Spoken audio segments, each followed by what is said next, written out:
Uma experiência que vale ser contada da sua trajetória, da sua vida. Essa é forte. Eu tive um momento de experiência assim que eu pude ver Deus, assim, aquele detalhe de você ver Deus colocar a mão, Deus falar com você. Qual a importância de um mentor para esse jovem?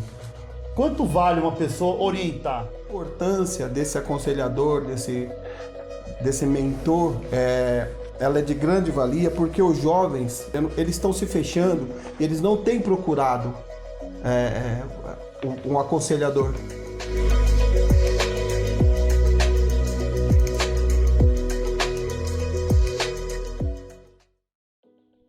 Fala pessoal, tudo bem? Sou Rafael Barros. Nós vamos estar falando hoje sobre a importância de um mentor para a vida dos jovens. Está comigo nesta noite o irmão Roberto, presbítero Roberto Cardoso.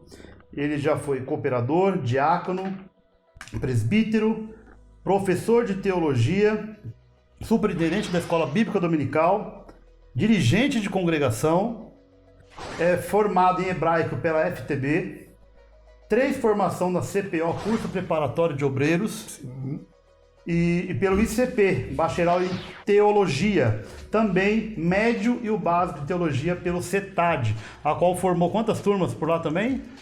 Pelo menos 3. No mínimo 3 turmas no CETAD. Seja bem-vindo. Obrigado. O vídeo nessa noite. Eu queremos começar perguntando: quem é Roberto Cardoso da Silva? Falar de mim, nunca falei de mim assim, mas Roberto Cardoso da Silva é filho, é pai, é esposo. O Roberto é uma pessoa simples, que gosta de falar com as pessoas simples. Esse é o Roberto. Simples. Se fosse resumir o Roberto em uma palavra? Simples. Uma pessoa simples assim. Simples assim. Simples. Muito bom. Qual é o dia que Deus marcou sua vida, Roberto? Um dia que você pode fazer esse dia que Deus marcou minha história? Bem, para falar o dia em que Deus marcou a minha história, isso vai fazer 35 anos que sou casado com Rosicleide Santana da Silva. 35 anos que sou casado com ela. E um dia especial na vida de casado foi o nascimento do meu primeiro filho, a experiência de ser pai. E isso em 8/5 de 1988. Tinha 2 anos de idade. 35 anos você tem de casado. Você poderia ser meu filho, né? Poderia ser seu filho. Ou seja, o que eu tenho de idade você tem de casado. Legal. Então o dia que marcou sua história foi a experiência de ser pai. Sim. Né? Ou seja, um divisor de águas após o casamento, a experiência de ser pai. Verdade. Eu acho que muita gente que pode estar vendo esse vídeo também se identifica com isso. Sim, porque eu acho assim, é algo completamente diferente na vida de um homem.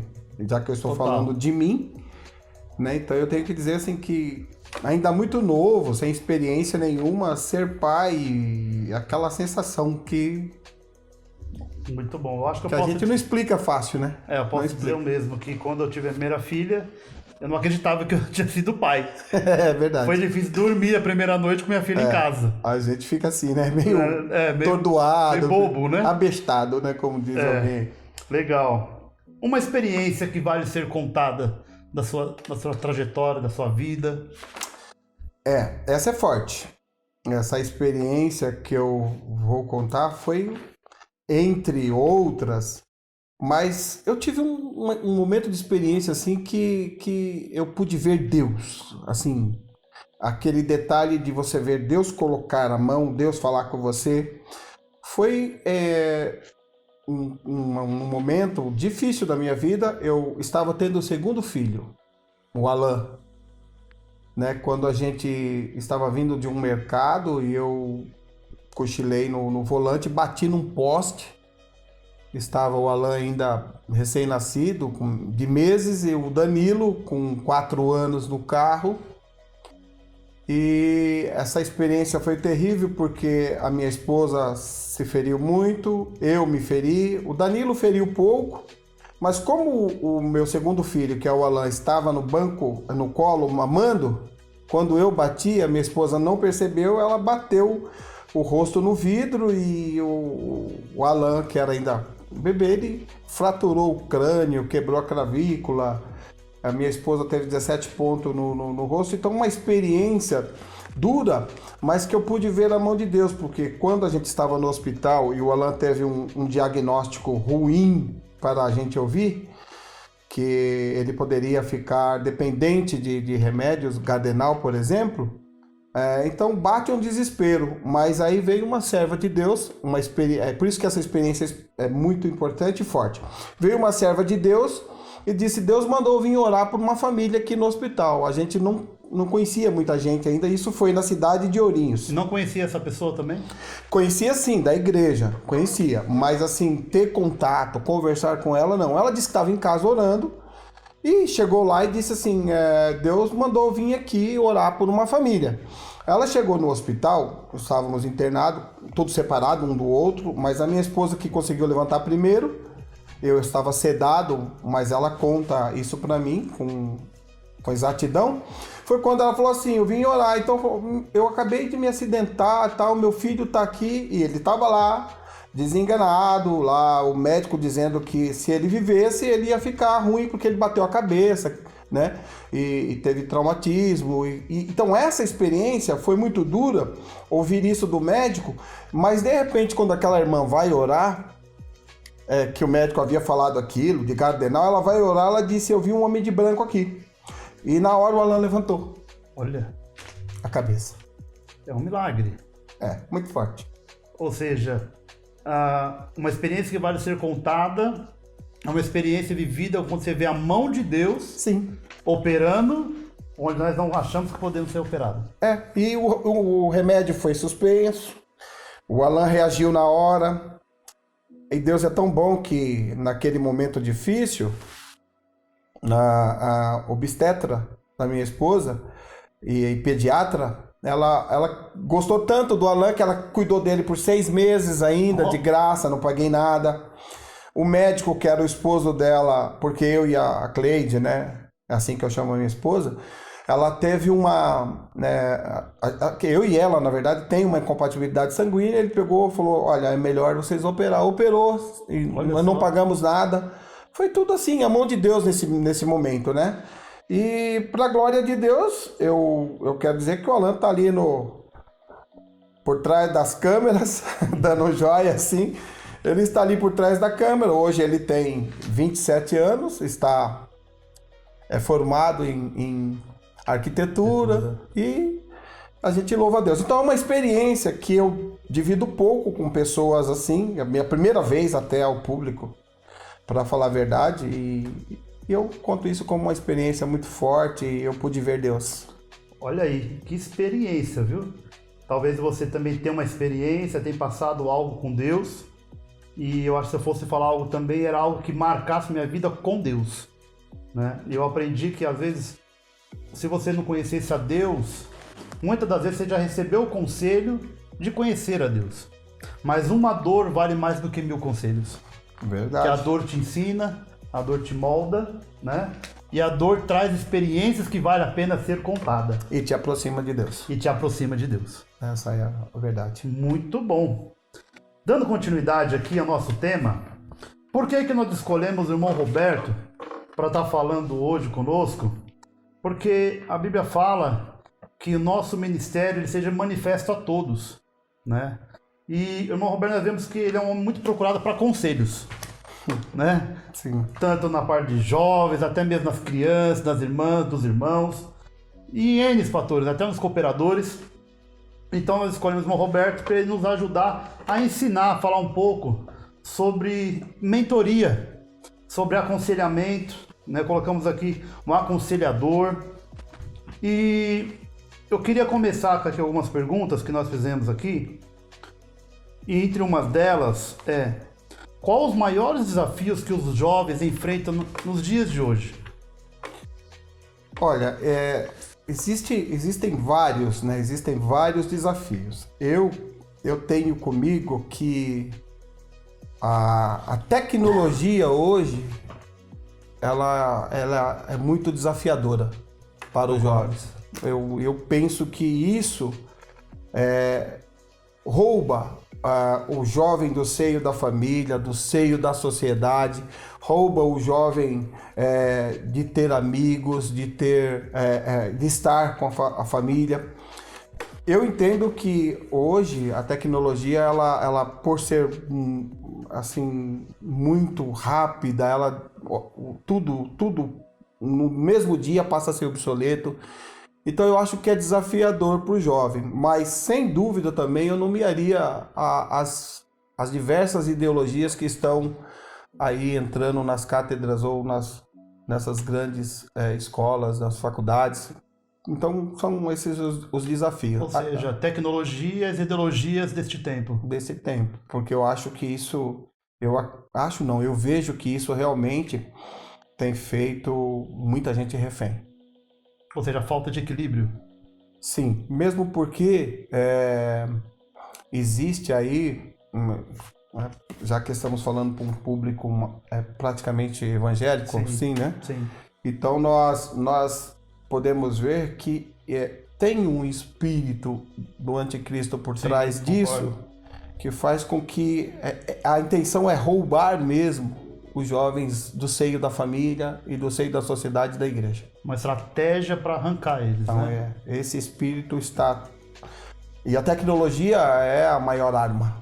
Concordo.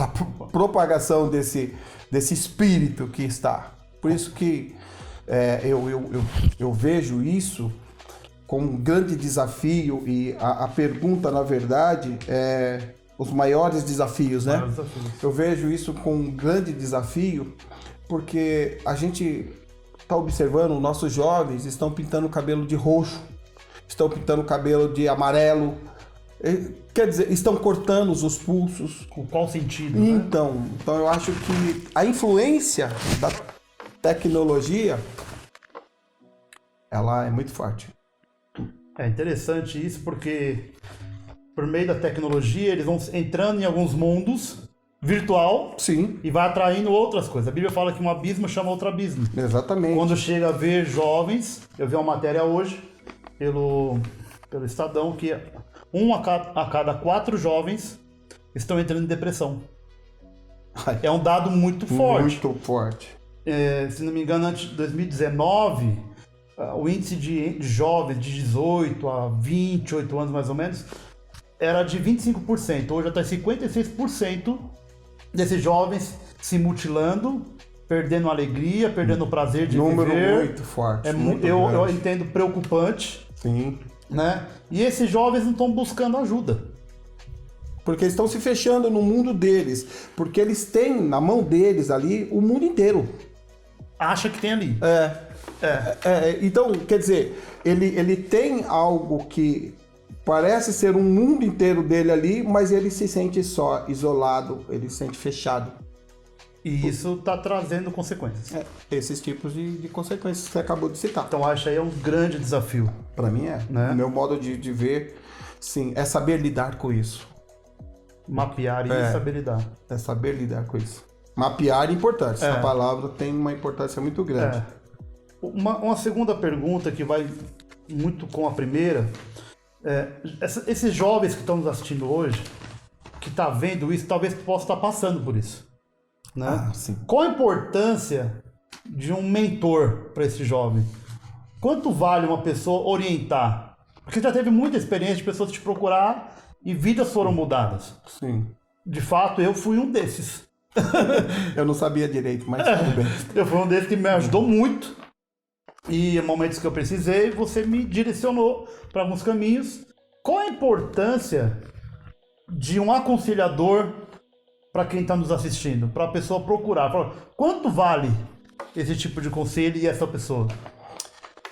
Olha, o valor a gente não consegue assim enumerar, mas a importância desse aconselhador, desse mentor, ela é de grande valia, porque os jovens, porque através disso que nós estamos dizendo, eles estão se fechando e eles não têm procurado um aconselhador. Ele não tem procurado aquela pessoa em que ele pode se espelhar, em que ele possa confiar. Até o confiar aí também é uma palavra muito importante. Ele não tem, e muitas das vezes, ele não tem esta referência dentro do seu lar, dentro da sua casa.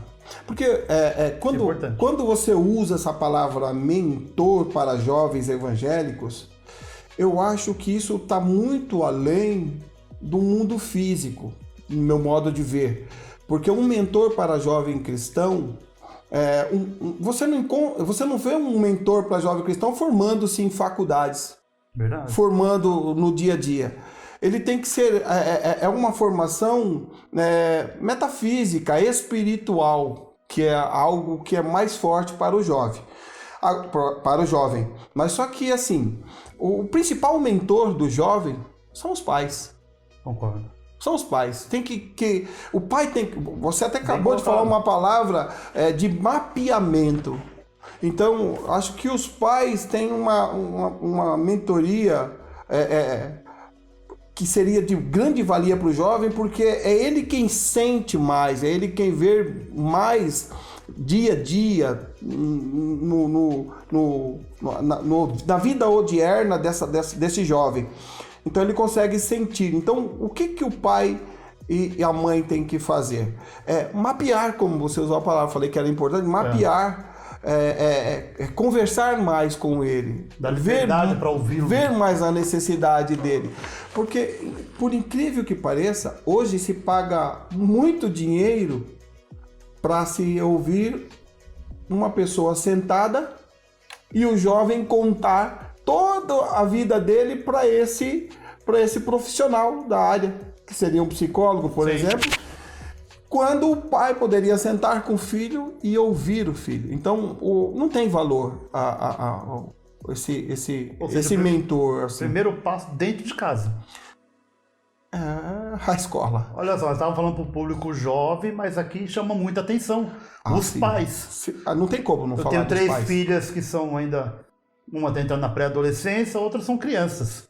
Ou seja, eu tenho que me preocupar em ver os sintomas que elas estão sentindo e saber ouvi-las, não é isso? Sim. Se você sentar ouvir a sua filha, você vai compreender melhor as necessidades deles, né? No seu caso, que são 3. Então, é claro que, por exemplo, como o meu caçula tem 27 anos e eu não tinha esse esclarecimento, então eu sofri muito com isso, né? Então eu posso dizer hoje que a Bíblia orienta os pais a instruir os seus filhos no caminho que devem andar. Olha que dica, hein? A Bíblia não precisa, muitas das vezes, gastar muito dinheiro com um profissional, sendo que a Bíblia ela vai te orientar a fazer isso. Tem todos os caminhos. E a gente às vezes paga... no mundo coaching, as pessoas... Eu nem sei se falei a palavra certa. Tá certo. É isso, Alan? Então a palavra, pagam a R$6.000 para assistir uma palestra de um cara que a Bíblia orienta como você deve agir. Então veja bem que é confiar mais em Deus, acreditar mais no que Deus fala. Não só pedir para Deus te ouvir, mas permitir Deus falar. Olha que interessante, você falou uma coisa que é interessante. Por eu não ter essa instrução lá atrás, eu sofri por isso. Sofri com isso. E hoje tem esse esclarecimento. Sim. E é importante, quem está nos assistindo hoje pode ter a oportunidade de ter a instrução. Ou seja, eu estou com 3 filhos pequenos, eu estou tendo a riqueza da oportunidade de ouvir. Sim. E praticar. Sim. Talvez eu não tenha tido isso com meus pais, né? Esse tipo de experiência. Sim. Então, ou seja, em 2021, nós temos informação. Muita. Né? Principalmente na Bíblia. Então, ou seja, a Bíblia vai dizer reis porque não conhecer as Escrituras. Sim. Eu acho que é um tema porque as pessoas acham que sabem demais, mas não buscam o conhecimento. E por não buscar o conhecimento, acabam sofrendo algumas penas que está dentro de casa. Por isso que quando nós estamos falando de filho, você está falando da idade dos seus, que são 3 faixas etárias totalmente diferentes. Quando nós vamos ver alguns teóricos do comportamento humano, Então nós vamos ver que cada fase tem uma maneira de você lidar com ela. Sim. E para pessoas que estão no seu caso, por exemplo, você vai ter que ficar expert nas 3 fases. Na primeira, na segunda e na terceira, já indo para a terceira fase do comportamento do jovem. E quando o jovem ele é formatado nesse período, você vai ver que o resultado na maturidade é positivo. Porque é positivo, porque ali, né, nessa idade que nem você tem uma adolescente, sim, é nessa idade que você formata. Sim. E isso é bíblico. Quer ver um caso bem simples? Quando você olha Gênesis, Deus criou o varão. Sim. Varão, homem. Homem. Né?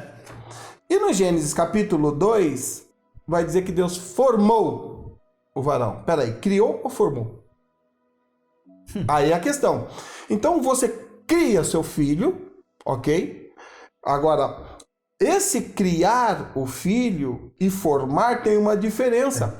Porque o criador é aquele que ele mentaliza, aquele que idealiza, né? Mas quando ele vai formar ali, ele vai materializar isso, dar a forma. É o que o seu filho vai te dar de resultado quando ele estiver em tenra idade. Olha aí, outra dica importante, hein? A formatação. Criar é uma coisa e formatação é outra. Sim. Dica importante. Vamos para a terceira pergunta? Tá ficando bom o negócio. Tem muita pergunta. Essa aqui é bem legal. Como o jovem pode identificar alguém que possa confiar para se abrir, para pedir um conselho? Como ele pode achar essa pessoa? Nós demos o exemplo de achar em casa. Mas nem todos que estão nos ouvindo pode ter um pai ou uma mãe. Sim. Né? Mas ele às vezes frequenta uma igreja, ou ele tem algum amigo, que seja. Que dica você dá para ele encontrar essa pessoa para que ele possa confiar e abrir às vezes a vida dele? Que neste caso ainda não é um psicólogo pago, né? Não. Mas que dica você daria? Bem, a primeira coisa que eu vou falar a respeito de como um jovem pode achar alguém para ele confiar é a partir do espelho. Em quem ele vai se espelhar? Característica de uma pessoa que ele vai se espelhar é de uma pessoa que lhe transmite segurança. Primeira coisa. Essa pessoa com quem ele vai se espelhar porque ele se sente seguro ao falar com esta pessoa. Então esta pessoa tem que ter um bom exemplo, né? Uma boa conduta. É uma pessoa que vai trazer para ele, só de olhar, conhecimentos. Até ouvi uma vez de um jovem, ele disse assim: eu olho para você, eu aprendo. Eu me orgulho de olhar para você e me espelhar. Ele falou isso para mim, espelho? Né? Boa. Então, o espelho. Por quê? Porque todos nós aprendemos com aquilo que nós mais vemos. Isso daí, quando fala da imagem. Sim. A imagem por si só, ela vai ensinar muito mais do que às vezes palavras. Então, esse é um dos caracteres daquela pessoa que ele vai poder confiar. Aquela pessoa que lhe transmite confiança. Aí ele se sente seguro. Aí ele procura alguém para falar. Então, eu acredito que isso seria o primeiro passo, né? Ou seja, em quem eu me espelho, né? Aquela pessoa é um exemplo de pessoas que eu possa... Então aí, mais uma grande dica. Você que está procurando alguém, às vezes você está dentro de casa, quer conversar com alguém, sair desse problema, porque dividir a carga.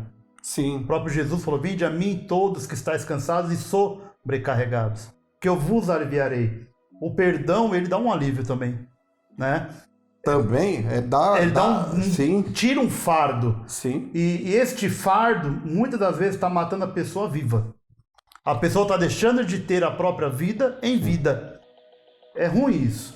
Então, ou seja, quer uma dica para aliviar o teu fardo, que eu puder usar as palavras do Roberto, procure aquele que você se espelhe. Né? Olha que exemplo muito bom, o espelho, aquele que te traz o exemplo. Seria isso? Porque quando ele tem um espelho, ele se vê. Sim. Diante de um espelho, você se vê naquilo. Então, é bem caso típico assim, de que Adão foi criado por Deus, certo? Sim.